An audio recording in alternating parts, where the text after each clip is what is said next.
Hello, and welcome back to Happy Stitching from Magic Hour Cross Stitch Supplies.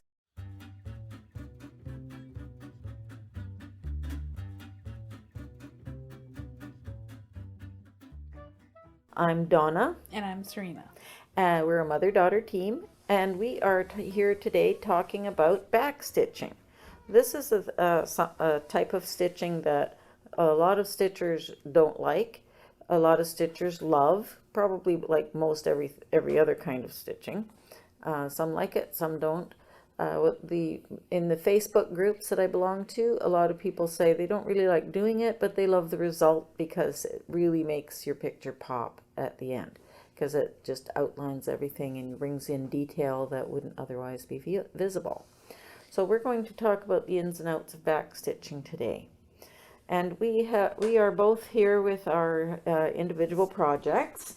I'm working on a Halloween picture because it's just past the middle of October. I'm trying to get this picture done because it's supposed to be a trick-or-treat bag. It's got a big witch and a ghost and pumpkin and other Halloween-y things.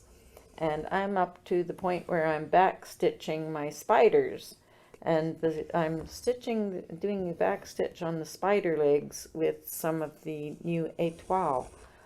Just to see how it looks with back stitching, because it has the sparkle that is really pretty. We talked about that in our last podcast. And I'm just checking to see how it looks as a back stitching thing. And how does it look as a back stitching thing? I actually can see the sparkles.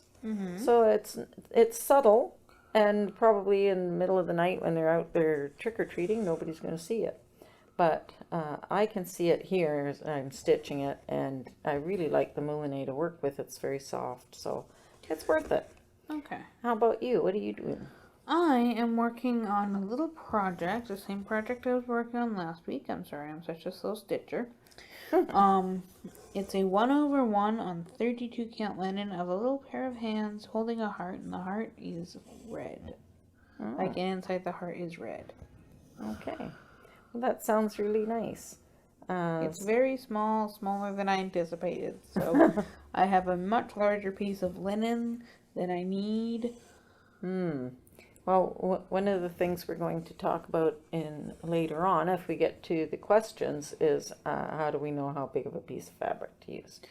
So I know this time, in this case, you just picked up some scrap to try out the étoile. Yes, but there are easy ways to figure out exactly what your dimensions should be.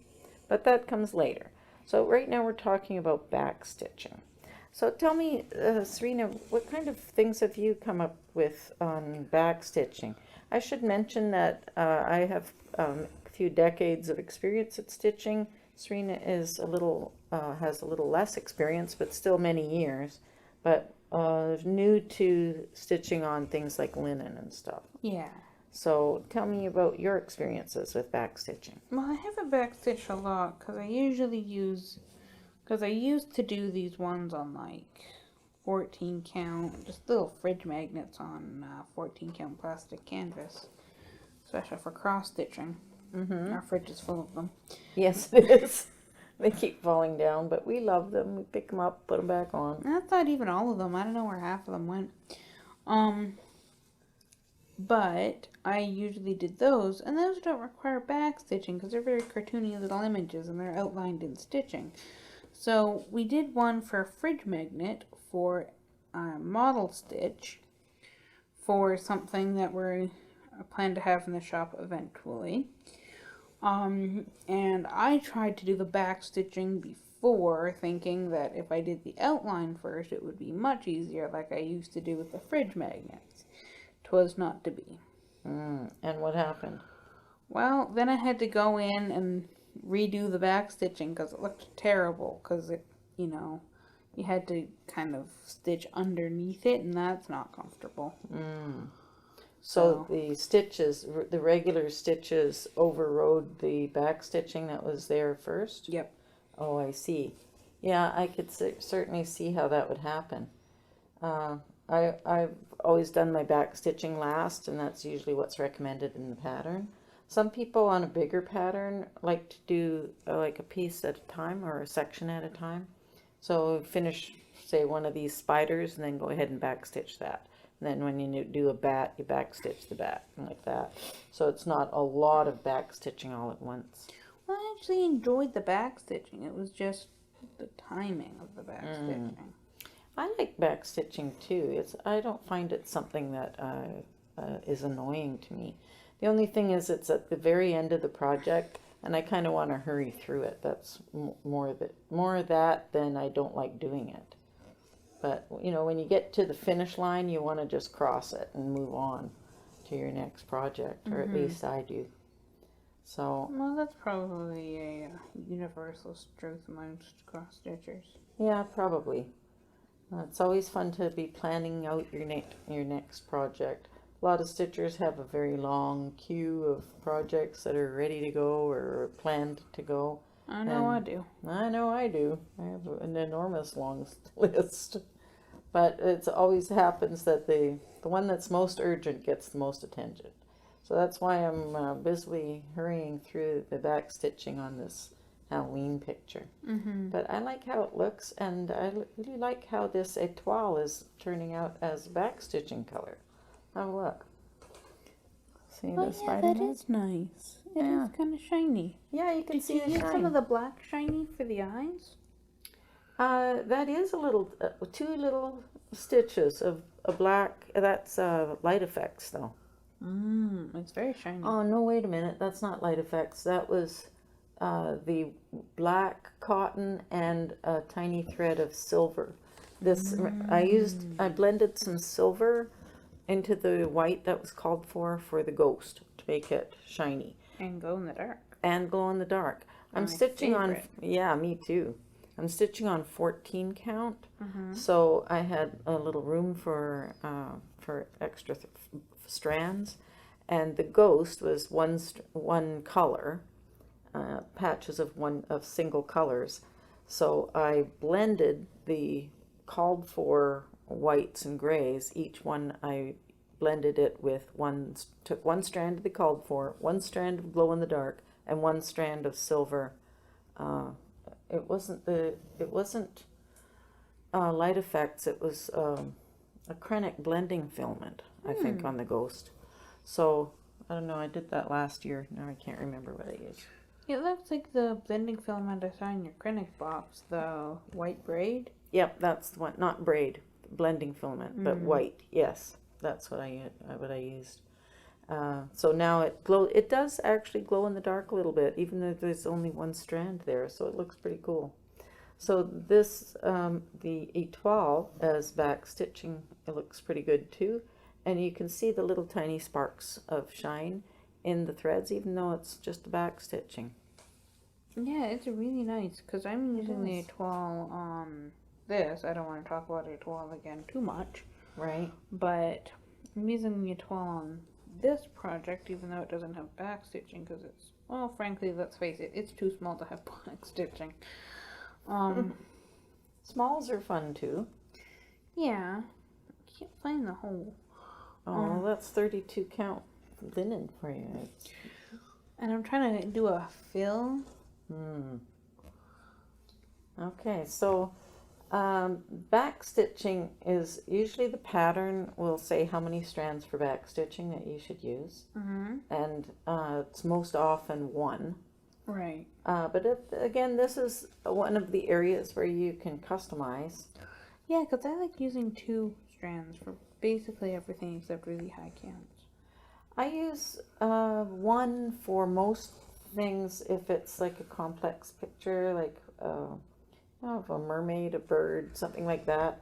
This picture is kind of cartoony, so I want the edges to be very clear. It's also going to be a trick-or-treat bag, so that's going to be out there in the dark. So I want the picture to be quite visible from a few paces away. So that both of those factors make me want to have a good strong edge on all the figures in the picture. So that's why I'm back stitching with 2 strands instead of 1.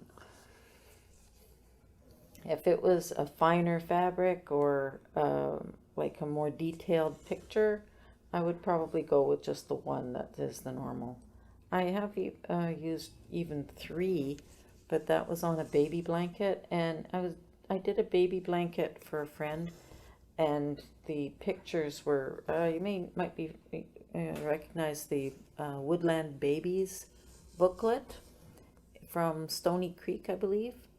It's really, really cute, and the patterns were a lot of fun to stitch. But the because they were a whole bunch of them on a big blanket, and they also were kind of cartoony. I did a couple with one strand, and it looked good. Then I did 2, and suddenly they looked like Disney animals. So I liked that look. Some might not, but I did. So I went with that, and it turned out pretty good. Have you what back stitching have you done, sweetie? Not a terrible lot. I feel like I did some when I first started. I have vague recollections of a poppy picture that I did. Poppies? Poppy, yeah, a very small picture of a poppy. I don't know whatever happened to it. You probably have it in a box somewhere. In one of my mommy boxes? Yeah, probably my first cross stitching.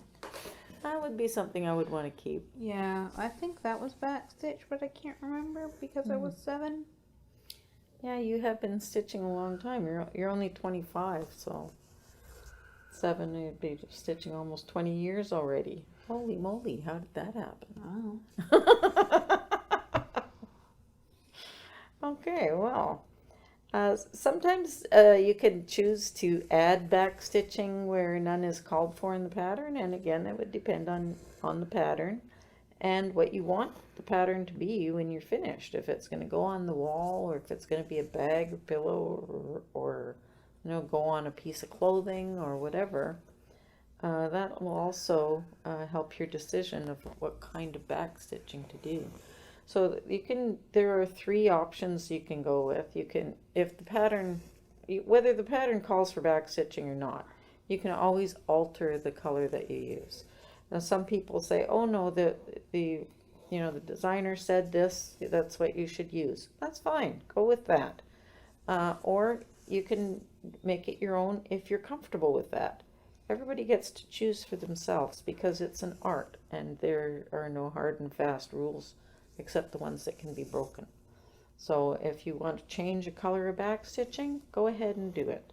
Sometimes I find that a line, for instance, an eyebrow line or a smile line or something like that, that is in the pattern, and you put it on and you can hardly see it.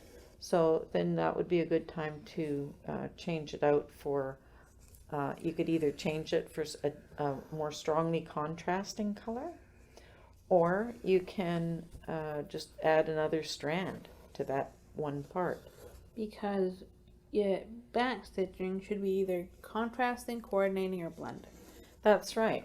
So, for instance, on these spider legs, the spider has red legs, red and pink. So I'm using the red C666. I think it's C, isn't it? Yeah. Of the A12 to do this. Part of the legs is in 666. That's a nice bright red, and some is in a coral. I don't recall the number. So the red looks really good. It's kind of a blending. On the red part, it's definitely blended right in. It's the same color. On the pink part, it's more on the red parts it matches. On the pink parts, it blends in. So if I wanted to make it like really contrasty, I might use black or even silver.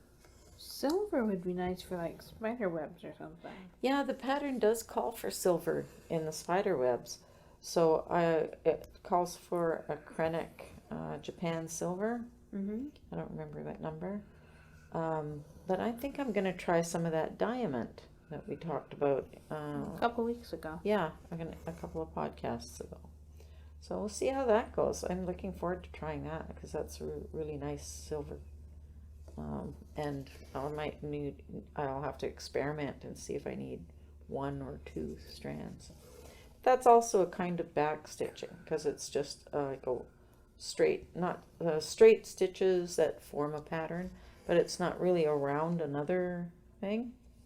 Let's see. I've run into a whoopsie and I'm not sure what to do about it. Oh, what whoopsie is that? Oh, don't put that on the table. Let's see. Okay, so Serena has a little glob of fuzz in her thread. Yeah. I did not follow my own instructions from last week is when we talked about it, and I picked a too big strand of etoile and it disintegrated. Well, not entirely. One of the filaments, it's made up of 3 filaments. One of them broke, but you've got about 4.5 inches there. You could cut the thread there, rethread, and then you'd have enough to tie off. Okay. And then you can just trim off the edges of that. If there's enough thread left to rescue, you could probably continue using that piece. Just trim up the edges, each end, so it's even and not, soft and feathery, and make it makes it easier to thread as well. Yeah. And then you're good to go. Carry on. Okay. So luckily it did that with enough room to tie off. Yeah, so pro tip, short threads. Short threads, yeah. So what do you do if it's not long enough? That's a good question. One I don't have an answer for. Well, that has actually happened to me, and I have had to there's nothing else you can do but just cut it off, and then pull stitches out until you do have enough thread to tie off. Yeah, I know, it sucks, but what are you going to do?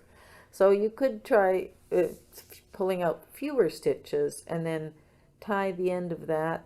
Once you start your next thread, start it as you normally do and then just tie the little tails together.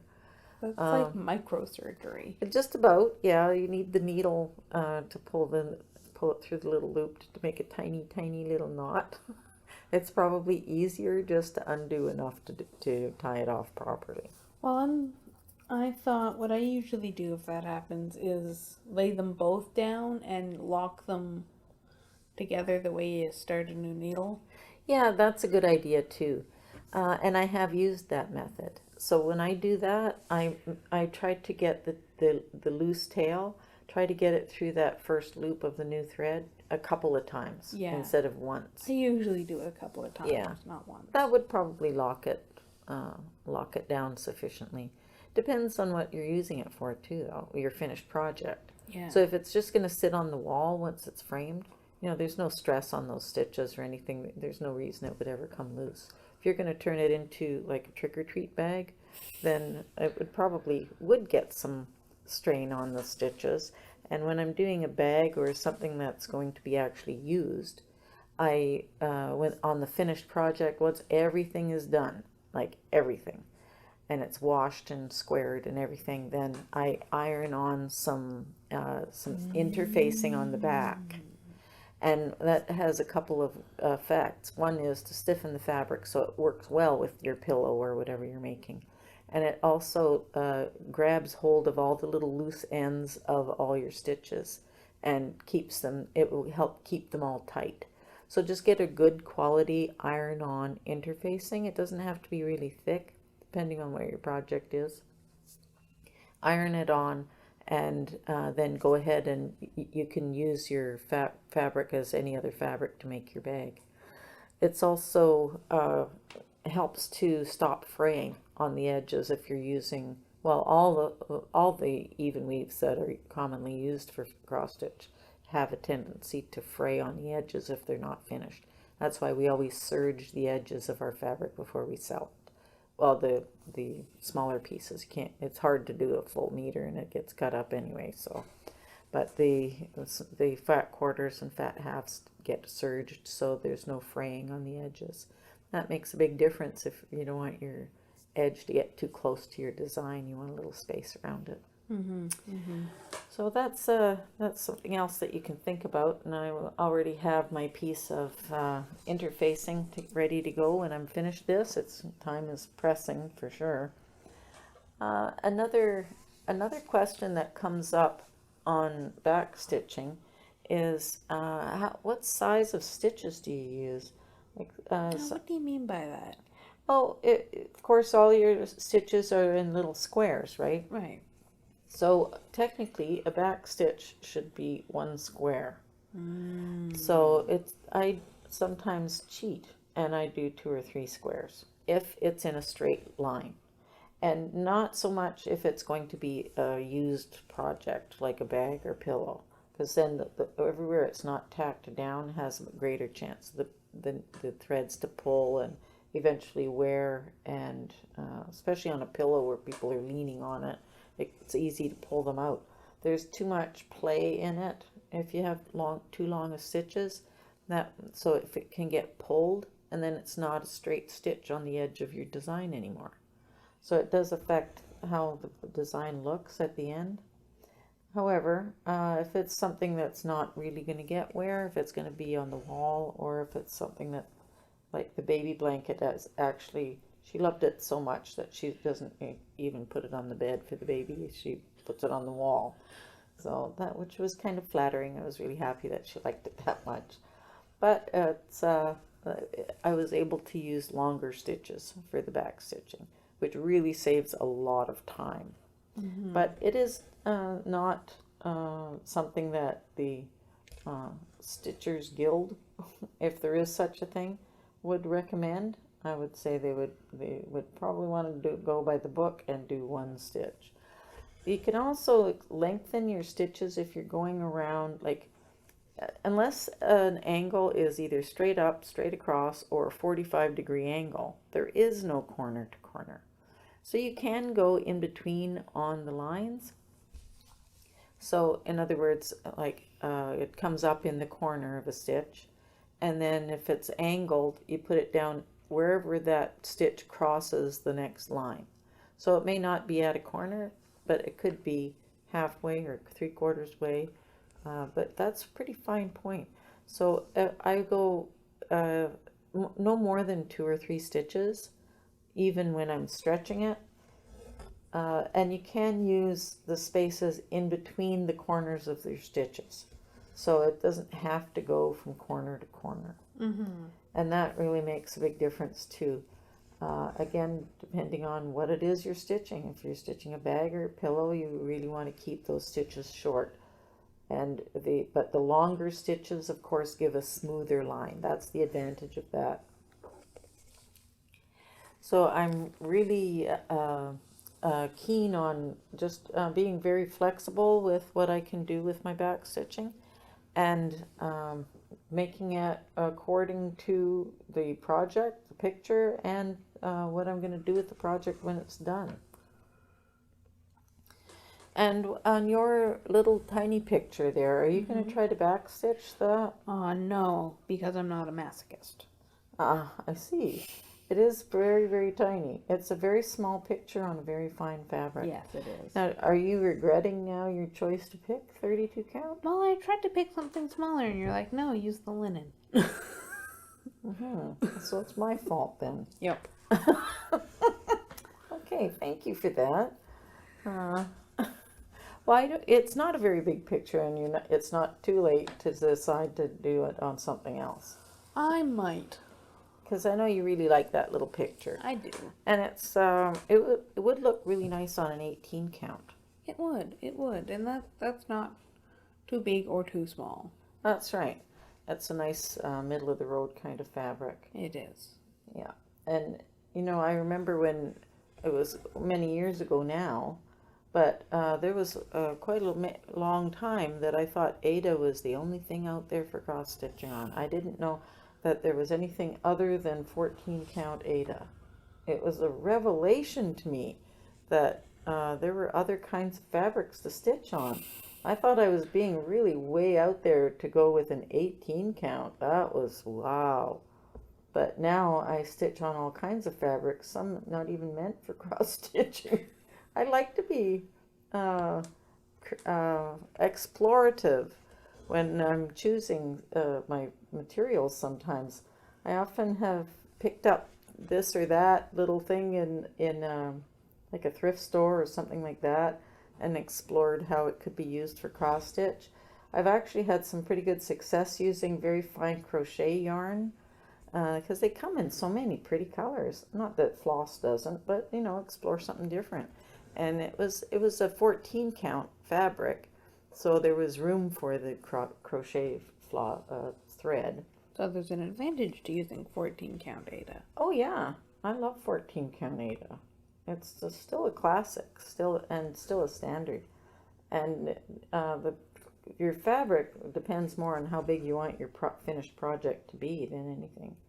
So it quite strongly impacts that. And in regards to the back stitching, which is our subject today, it really makes it much easier. Like the 32 count, you're really struggling with that.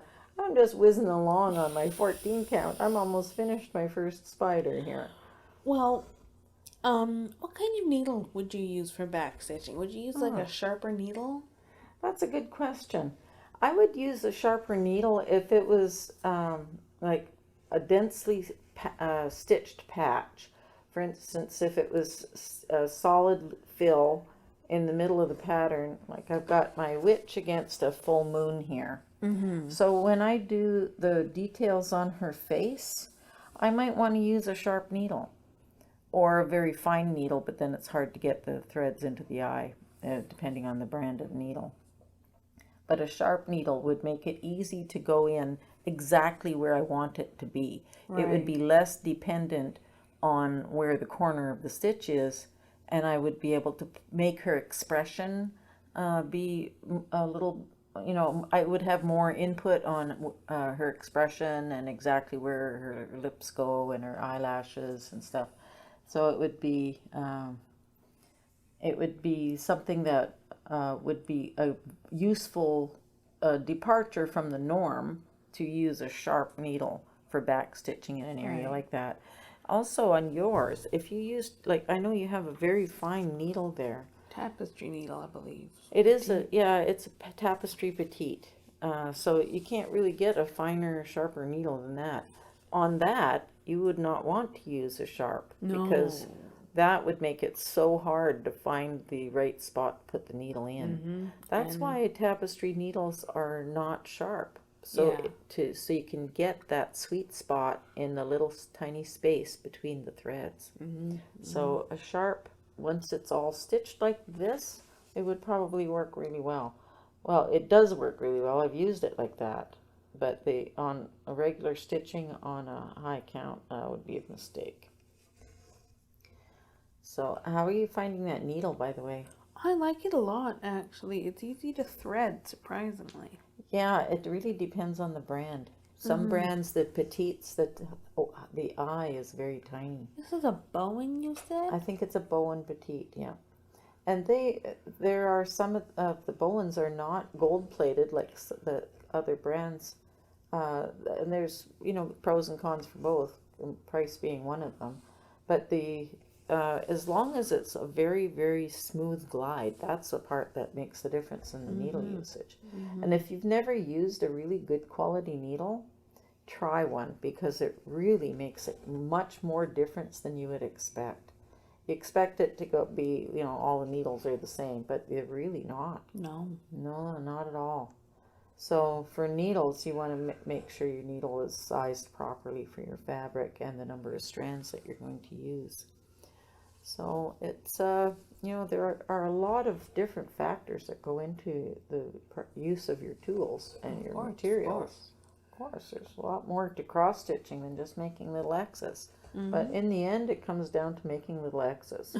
So that's the beauty of cross stitch, because it's very, very simple at its basics, but very complex enough to be interesting when you really get into the details. Oh, that's the phrase. It's like hard to learn, easy to master. Yeah, like that. No, easy to learn, hard to master. That's it. That's the one. Yeah. Cross stitch is like that. Yeah. Because the very basics are very simple. And the great thing is that you can start with something really, really easy and produce something that looks great. Yeah. Even right out of the box. Some people do really complex designs for their first project and have great success. Yeah. Remember Okami? That's my other daughter. Serena's sister, her first project was a Teresa Wentzler dragon. Now, I if you're remember that. yeah, if you are familiar with Teresa Wentzler's designs, they're absolutely gorgeous, but they're highly detailed with tons of fractionals and stuff, and blending and krennic, and like there's all kinds of complexities to the pattern. And that was her only project for years. For years. Then she made it into a pillow. Her pillow wore out, and finally she has to do another one. She's done 3 more Teresa Wentzler dragons. So yeah, kudos to you, honey, because you did a great job on all of those. So, and tons of back stitching. So that's a lot of information about back stitching, but if you have any questions of anything that we missed, please don't hesitate to contact us. We would be glad to answer questions. We love questions about cross stitch. So feel free to email me at donna@magichourcrossstitchsupplies.com. And you can also check out our Facebook page, which is facebook.com/magichourcrossstitch. And you'll see our little hourglass logo there. So thank you for joining us. We had a good time. I got well advanced on my spider on my Halloween cross stitch here. And I made a big whoopsie. And we're going to try to fix Serena's whoopsie. So check out our next podcast next week, and we will hope to that you will join us at that time. We'll see you then. So later on, we'll say happy stitching from Magic Hour Cross Stitch Supplies. Bye now. Bye.